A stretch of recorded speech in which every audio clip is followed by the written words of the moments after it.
My name is Maya Collins. I'm 27, and 3 weeks ago I buried my dad, the only person who ever made me feel like I belonged anywhere. At the funeral reception, in the living room of the house I grew up in, my stepmother Candace raised a champagne glass like we were celebrating a promotion. Then she smiled at the room and said, "Thomas changed his mind. My girls get everything." Behind her, Bryn and Sloane were already whispering about which bedroom they wanted, like my father's death was a real estate showing. I didn't argue. I just noticed my dad's attorney, Elliot Price, sitting in the corner with a closed laptop on his knees. They thought they were closing the door. They didn't realize they were opening something else. Before I go on, tell me where you're listening from. If you've ever stayed quiet to keep the family calm, even when it costs you, stay with me. I was 8 when my mum died, old enough to understand that something permanent had happened, but too young to know how it would shape everything that came after. She had cancer, the fast kind. One season she was tired, the next, she was gone. I don't remember her face the way other people remember their mothers. What I remember is the smell of her sweaters and the way she hummed while folding laundry. After the funeral, the house felt too big and too quiet. It was just my dad and me, learning how to live inside that silence. Dad tried to make it feel normal. He packed my lunches. He learned how to braid my hair for school picture day, even though his fingers were clumsy and impatient. On Saturdays, he took me to a diner a few blocks from our house. Vinyl booths, weak coffee for him, pancakes for me. He'd ask about school, about my friends, and he'd listen like my answers mattered. For a while, it felt like we were enough for each other. Then Candace came into our lives when I was 12. She was polished in a way my mum had never been, always dressed like she'd stepped out of a listing photo. Perfect smile, calm voice. She made my dad laugh again, and I could see how badly he needed that. I didn't hate her, not at first. I just felt myself getting quieter around her, like there was suddenly less room to take up space. She moved in fast. 6 months later, she was married to my dad, and Bryn and Sloane moved into the house I'd lived in my whole life. The first big change came without much warning. Candace stood in the hallway with a clipboard and explained that Bryn would take my bedroom because it was bigger. Sloane would get the basement renovated into her own space. I'd move into the guest room down the hall. "It's only fair," Candace said, smiling like this was a lesson I needed to learn. "They're adjusting. You've been here forever. You can handle a little less." I remember standing there with my backpack still on, listening to my room get reassigned like it was a parking spot. My dad didn't say much. He rubbed the back of his neck and told me we'd talk later. We never really did. That was the first time I understood how things were going to work. Bryn and Sloane needed more. I could handle less. The pattern didn't stop there. Bryn's 16th birthday came with a rented hall and a DJ and decorations that matched her dress. My birthday that year was a card and a quiet dinner at home. When Sloane got her license, she got a used car. When I needed to get to work after school, I got a bus pass. Every time I questioned it, Candace had a reason ready. Bryn was under more pressure, Sloane needed stability, and I was mature, responsible, the one who understood. My dad tried to make up for it in smaller ways. He'd knock on my door late at night and sit on the edge of my bed, apologizing for things he said he couldn't control. On my 16th birthday, he took me to a bank across town, one Candace never used. He showed me a modest college fund he'd set up in my name. "This is for you," he said. "No matter what happens, your future is protected." I believed him, because I needed to believe something. By the time I left for college, I was already used to feeling like a guest in my own home. I worked 2 jobs to cover what loans didn't. I came home less and less because every visit reminded me of where I ranked. Candace redecorated the house in neutral tones that erased any trace of my mom. Family photos disappeared from the walls. When I asked where they went, Candace said they were cluttered. I told myself it didn't matter, but it did. It always did. I tried to build a life that didn't depend on that house. I finished school. I found steady work at a clinic not far from the city. I paid my loans on time. I told myself independence was safer than hope. Still, every holiday pulled me back. Thanksgiving dinners where Candace assigned seats like place cards at a fundraiser. Christmas mornings where Bryn and Sloane opened expensive gifts while I unwrapped something practical. Candace would catch my eye and say, "You're not really a gift person, are you?" Like she was doing me a favour. My dad aged quietly. He kept working longer than he needed to, fixed things around the house himself. The garage became his refuge. We'd stand there sometimes, surrounded by tools and the smell of oil, and he'd tell me stories about projects he never finished. He didn't talk about Candace much. When he did, it was careful, as if the words themselves might cause a problem. I learned to read the pauses instead. There were signs I didn't understand at the time, mail that disappeared before my dad saw it. Candace closed his laptop when I walked into the room. A locked drawer in the study that used to be open. Once, late at night, I heard raised voices from the kitchen, Candace saying, "We need to be realistic about the future." My dad answered, tired, "We'll take care of it." I stood at the top of the stairs, listening, feeling something settle in my chest that never really left. When my dad got sick, everything sped up. Pancreatic cancer. The diagnosis came with a timeline, not a plan. 6 months, maybe less. I moved back home immediately. I took a leave from work, set up a hospice corner in the living room. Candace wasn't grateful. She was irritated. "You're disrupting the household," she said as I unpacked my bag into the guest room I'd learned to live in. "Thomas needs rest, not visitors." I told her I wasn't a visitor. I was his daughter. She smiled like I'd misunderstood something obvious. The next months blurred together. Pill organisers, late-night alarms, trips to Walgreens when something ran out. I learned the rhythm of my dad's breathing, the days he was lucid and the days he wasn't. Candace controlled the schedule. Who could visit? When? She screened his calls and emails. More than once she told me he was too tired to see me, only for Nurse Dana to quietly say later, "He asked for you this morning." Dad found ways around her. Texts sent when Candace was out, notes scribbled on scraps of paper. On his better days, he insisted I sit with him, and Candace couldn't refuse without looking cruel. One afternoon, when she was gone for a church event, Dad squeezed my hand and told me to call Elliot Price. His voice was thin, but his eyes were clear. "It's time," he said. I didn't ask what he meant. I just made the call. Elliot arrived with a notary and documents I wasn't allowed to read. I waited in the hallway for 2 hours, listening to the low murmur of voices and the sound of paper moving. When Dad called me in, he looked exhausted but relieved. He told me Candace had brought him papers months earlier and said they were insurance forms. He'd been medicated, confused. He told me he'd fixed it. "Whatever happens," he said, "trust Elliot, and don't let them make you doubt that I loved you." 17 days later, he was gone. Peaceful, they said. Candace didn't call me until it was almost over. I made it in time to hold his hand and say goodbye. Standing there, I thought I understood the worst of it. I didn't know the real test would come after, in the quiet space where grief and money overlap, and people show you exactly who they've always been. The funeral was over before I felt like it had even started. People hugged me, told me my dad was a good man, and said they were sorry for my loss.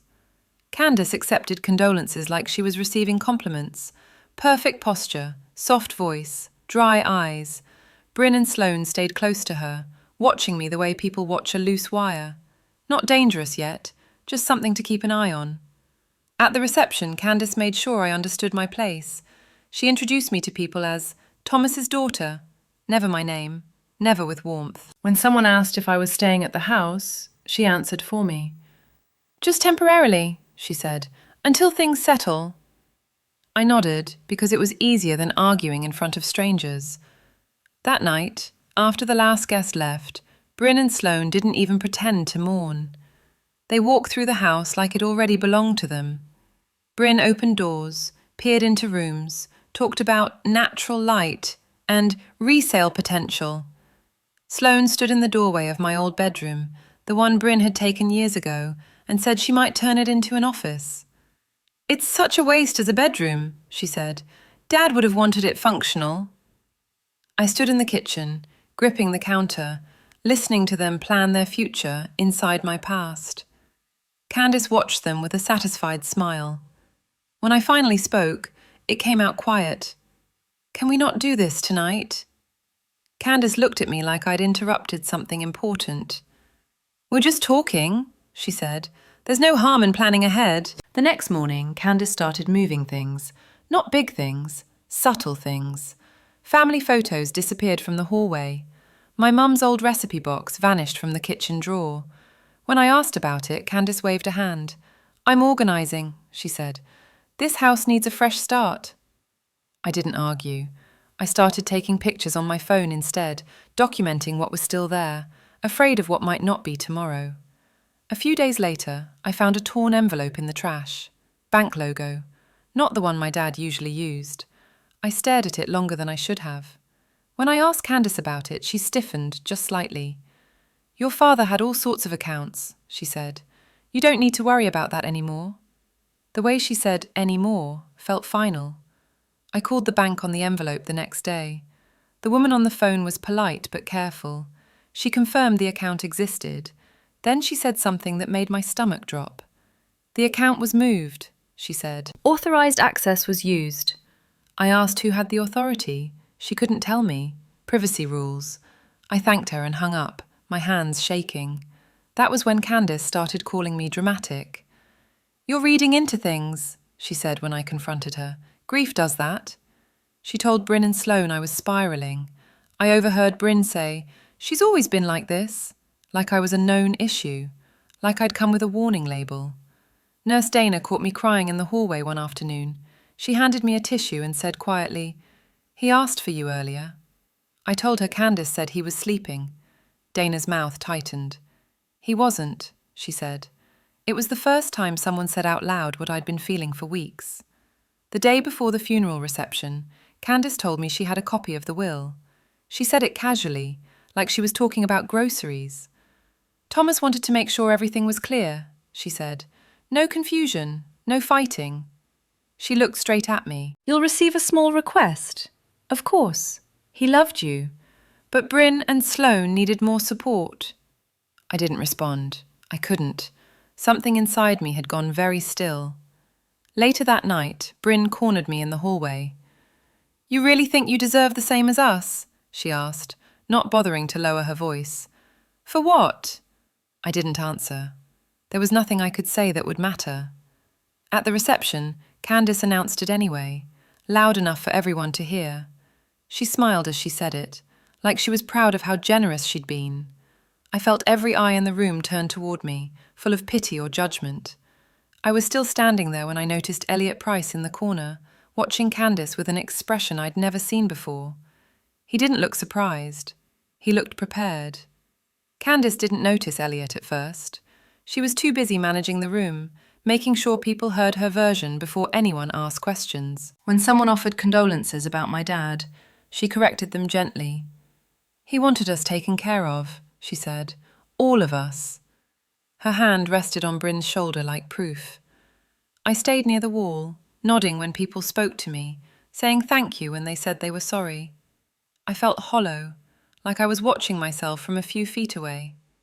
Every so often, I caught Bryn or Sloane looking at me, then looking away quickly, like guilt might be contagious. Or maybe they were just bored now that the announcement had been made. I stepped outside for air and found Mr. Keenan by the driveway, hands in his coat pockets. He'd known my dad for years, fixed fences together, borrowed tools. He looked at me for a long moment before speaking. "Your dad loved you," he said. Not past tense. Loved. I swallowed and thanked him. As I turned back toward the house, he added, "He wasn't stupid." I stopped. When I looked back, Mr. Keenan had already turned away. Inside, Candace was holding court again. Someone asked about the timeline for selling the house. She smiled, practiced.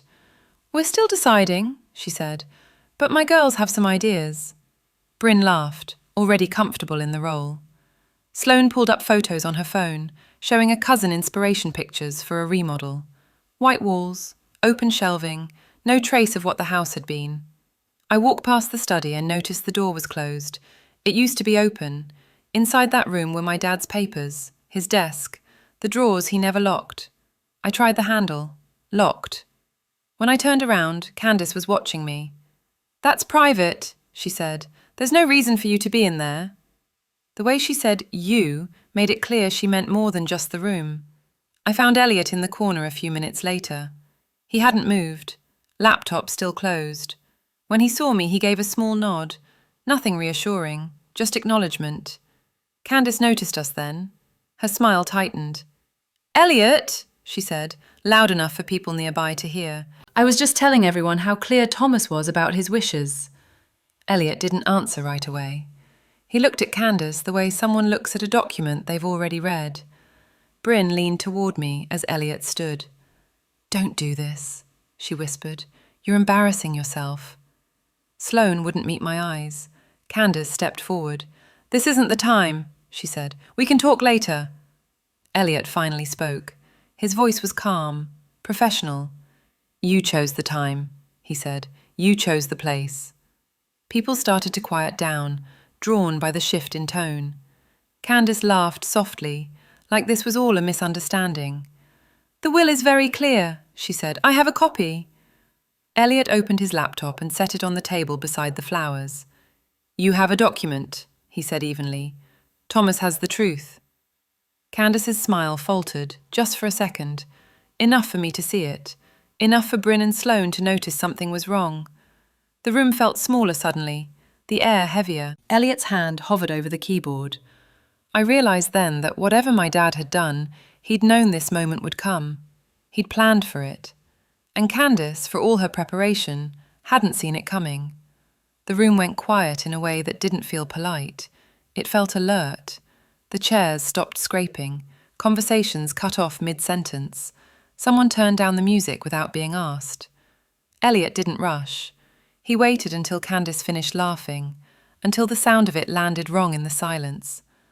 "This is inappropriate," Candace said, her voice still smooth.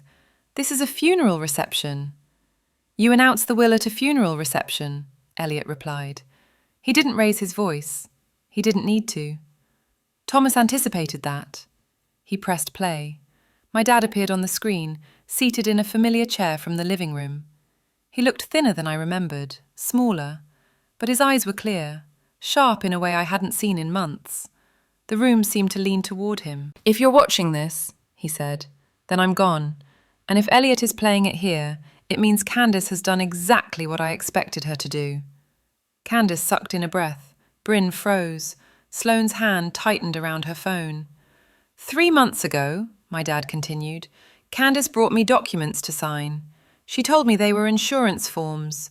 I was on heavy medication. I couldn't see straight. I trusted her, and I signed them." The room was completely still now. "I later learned that what I signed was a new will," he said. "One that left everything I worked for to Candace and her daughters. I was not of sound mind. I was medicated. I was misled."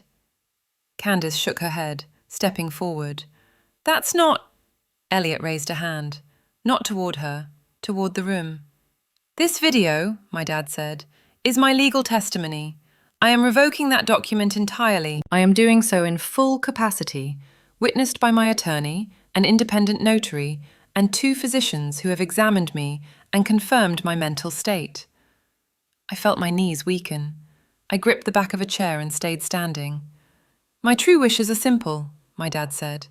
His voice steadied, like saying the words gave him strength. The house where I raised my daughter, where my first wife and I built our life. That house goes to Maya." I heard someone gasp. I didn't look to see who. "My retirement accounts, my investments, everything I built over 40 years of work goes to Maya. She is my only biological child. She is the one who took care of me when I was dying. She is the one who stayed." Bryn let out a sound that was half a sob. Sloane grabbed Candace's arm.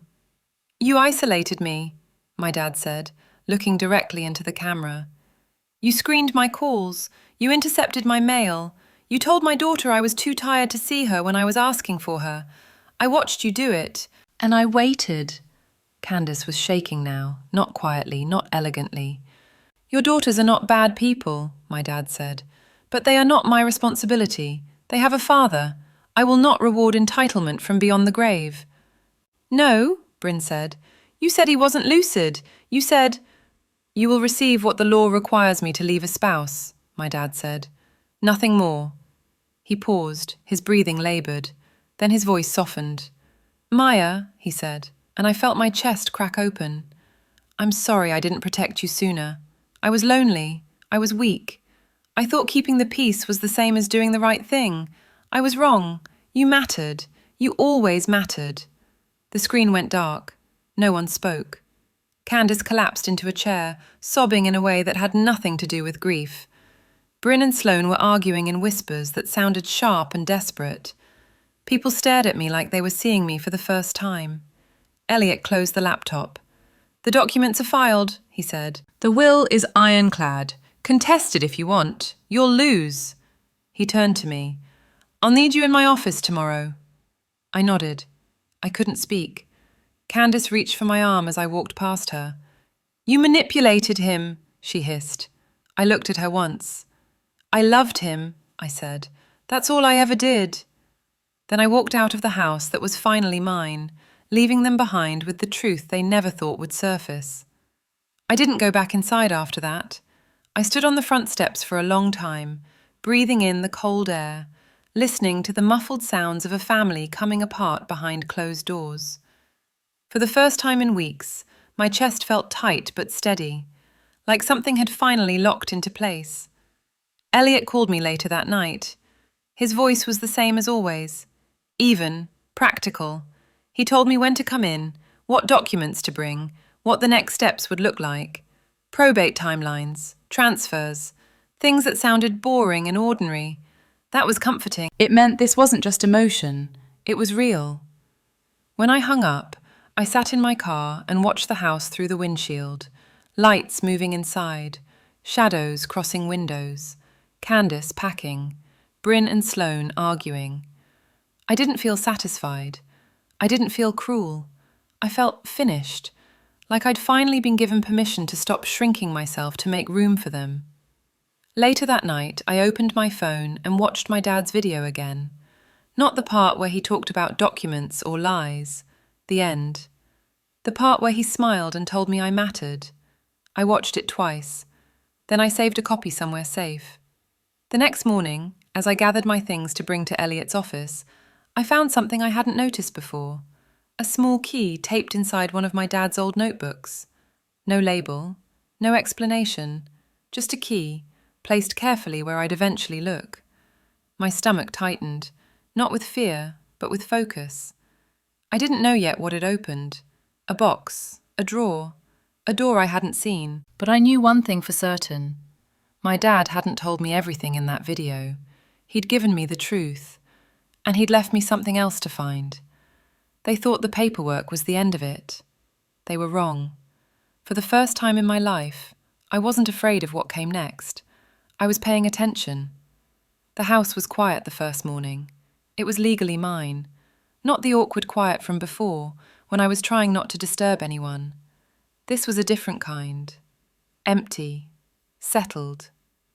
I stood in the kitchen in my coat, holding a mug of coffee that had already gone cold, and waited for something like relief to show up. It didn't. What I felt instead was tiredness, deep in my shoulders, behind my eyes. The kind of tiredness you get after holding yourself together for too long. I walked through the rooms slowly, like I was visiting someone else's home. The floors creaked in familiar places. The air smelled faintly of dust and old wood. The HVAC kicked on with the same low hum I'd heard my whole life. Everything looked the same, and nothing felt the same. I owned the house now, but I still felt like a guest asking permission to be there. I went up to the attic later that afternoon. I hadn't been up there in years.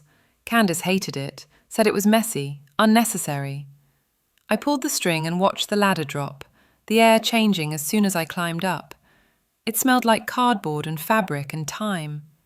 That's where I found the boxes. My mum's handwriting on the sides. Dresses she'd worn.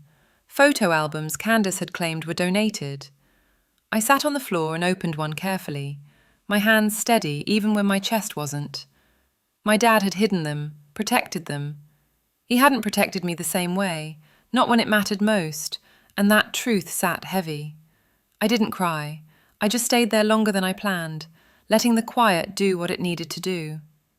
A few days later, Mr. Keenan stopped by. He stood awkwardly in the doorway, hat in his hands. He said he was sorry, said he should have spoken up sooner. I thanked him because it felt right, but I didn't rush to make him feel better. Some things don't get smoothed over just because time has passed. I changed the locks that week, not out of anger, out of necessity. I cleared one drawer in the kitchen and left the rest alone. I rehung a single photo of my parents in the hallway, right where Candace had taken it down years ago. I left the rest of the walls bare. Healing, I was learning, didn't come in big gestures. It came in small decisions that stayed made. I would trade the house, the money, all of it, for one moment where my dad chose me out loud while he was alive. But I don't get to rewrite his choices. I only get to decide what I accept now. That night, as I locked up and turned off the lights, my phone buzzed with a voicemail from a number I didn't recognize. I haven't listened to it yet. Some things can wait. I wasn't afraid anymore. And that felt like enough to start with. If you've ever felt invisible in your own family, this story wasn't really about a house or a will. It was about what people show you when they think you won't push back. If this feels familiar, subscribe and stay with me. Share this with someone who's been hurt by family decisions. And tell me in the comments what you would have done if you were me. I read every message. Your story might be the next one I tell.